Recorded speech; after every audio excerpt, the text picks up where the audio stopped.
السلام علیکم dear viewers, آج ہم بات کریں گے پاکستان کے اس لیجنڈ کرکٹر کی جسے پوری دنیا سلطان آف سوئنگز یعنی سوئنگ کا سلطان کہتی ہے۔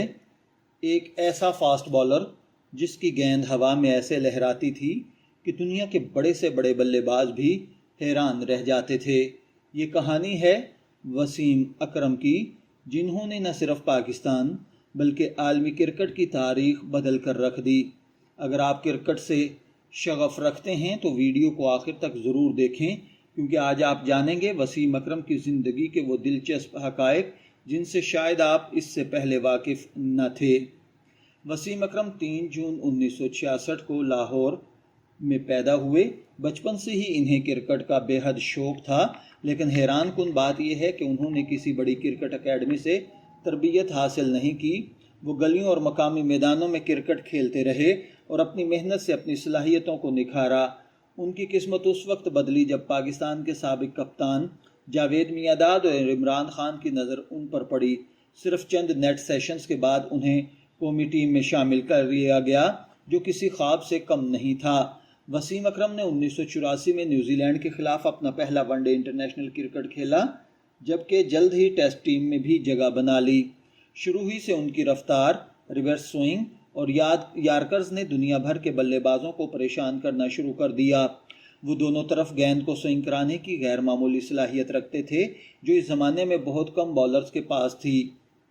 1992 کا کرکٹ ورلڈ کپ پاکستان کی تاریخ کا سنہرا باب ہے۔ اس کامیابی میں وسیم اکرم کا کردار ناقابل فراموش تھا۔ فائنل میں انگلینڈ کے خلاف انہوں نے مسلسل 2 ایسی خطرناک گیندیں کروائیں جن پر ایلن لیمب اور کرس لیوس بولڈ ہو گئے۔ ان 2 وکٹوں نے میچ کا نقشہ بدل دیا اور پاکستان پہلی بار ورلڈ چیمپئن بن گیا۔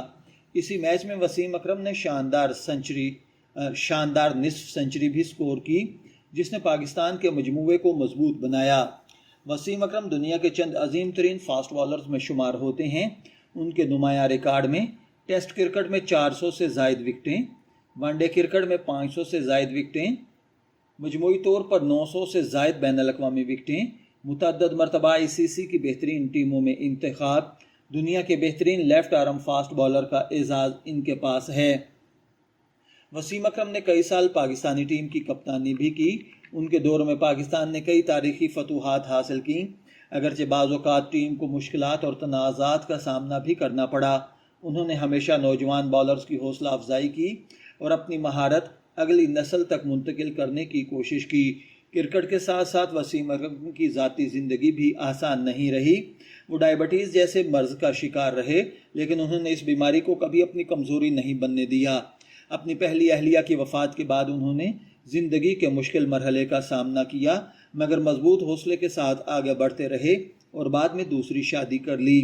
ریٹائرمنٹ کے بعد وسیم اکرم کرکٹ کمنٹری، کوچنگ اور تجزیہ نگاری میں مصروف ہیں۔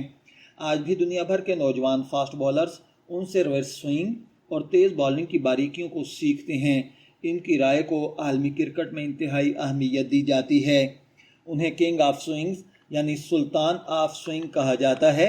دنیا کے کئی عظیم بلے باز انہیں اپنے کیریئر کا مشکل ترین بالر قرار دے چکے ہیں۔ وہ ریورس سوئنگ کے فن کو نئی بلندیوں تک لے جانے والے بالرز میں شامل ہوتے ہیں۔ ICC بال آف فیم میں ان کا نام شامل کیا جا چکا ہے۔ آج بھی انہیں کرکٹ کی تاریخ کے عظیم ترین فاسٹ بالرز میں شمار کیا جاتا ہے۔ وسیم اکرم صرف ایک کرکٹر نہیں بلکہ پاکستان کا فخر، نوجوانوں کے لیے ایک مثال اور محنت، عزم اور صلاحیت کی زندہ علامت ہیں۔ ان کی زندگی ہمیں یہ سبق دیتی ہے کہ اگر انسان میں لگن، محنت اور خود پر یقین ہو تو وہ دنیا کی ہر مشکل کو شکست دے سکتا ہے۔ اگر آپ کو یہ ویڈیو پسند آئی ہے تو اسے لائک کریں، اپنے دوستوں کے ساتھ شیئر کریں اور ایسی ہی معلوماتی اور دلچسپ بایوگرافی ویڈیوز کے لیے ہمارے چینل کو سبسکرائب کرنا نہ بھولیں۔ شبیر احمد کو اجازت دیجیے، پھر ملاقات ہوگی کسی نئے ٹاپک کے ساتھ۔ تب تک کے لیے اللہ حافظ۔